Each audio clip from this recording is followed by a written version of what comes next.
சட்டமன்ற தேர்தலில் திமுக வேட்பாளர்களாக போட்டியிட விருப்ப மனு அளித்தவர்களிடம் இரண்டாவது நாளாக முதலமைச்சரும் திமுக தலைவருமான மு.க.ஸ்டாலின் நேர்காணல் நடத்தி வருகிறார்.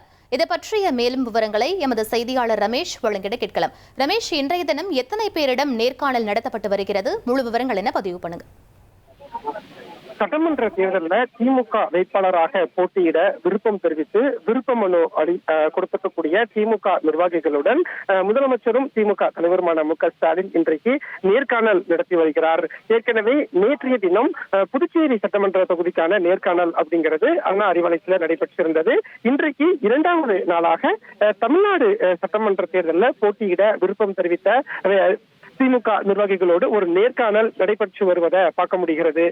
இன்றைய தினம் பொறுத்த வரைக்கும் தூத்துக்குடி, தென்காசி, திருநெல்வேலி, கன்னியாகுமரி இந்த 4 மாவட்டங்களைச் சேர்ந்த 22 சட்டமன்ற தொகுதியிலிருந்து நிர்வாகிகள் பங்கேற்றிருக்கிறாங்க. மொத்தம் 750 பேரிடம் திமுக தலைவர் மு.க.ஸ்டாலின் நேர்காணல் நடத்தி வருகிறார். ஏற்கனவே போட்டியிட்ட எம்எல்ஏக்கள் விருப்ப மனு கொடுத்திருக்கிறாங்க. புதிதாக வாய்ப்பு வேணும் அப்படின்னு நிறைய பேர் விருப்ப மனு கொடுத்திருக்கிறாங்க.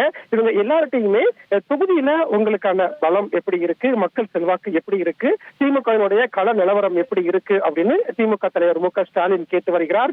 22ஆம் தேதி வரைக்கும் ஒவ்வொரு சட்டமன்ற தொகுதியோடும் நேர்காணல் அப்படிங்கிறது நடைபெற இருக்கிறது. இந்த மார்ச் இறுதியில திமுகவினுடைய வேட்பாளர் பட்டியலும் வெளியிடுவதற்கு திமுக தலைவர் மு.க.ஸ்டாலின் திட்டமிட்டுள்ளார். விவரங்களுக்கு நன்றி ரமேஷ்.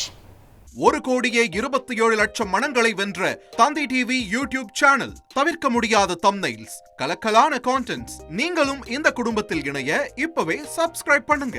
அசுரபலம் கொண்ட எங்கள் டிஜிட்டல் கரங்களில் உங்கள் விளம்பரங்களை சேர்க்க வாட்ஸ்அப் பண்ணுங்க. 8939888838. Email advtthanditv@dttv.in.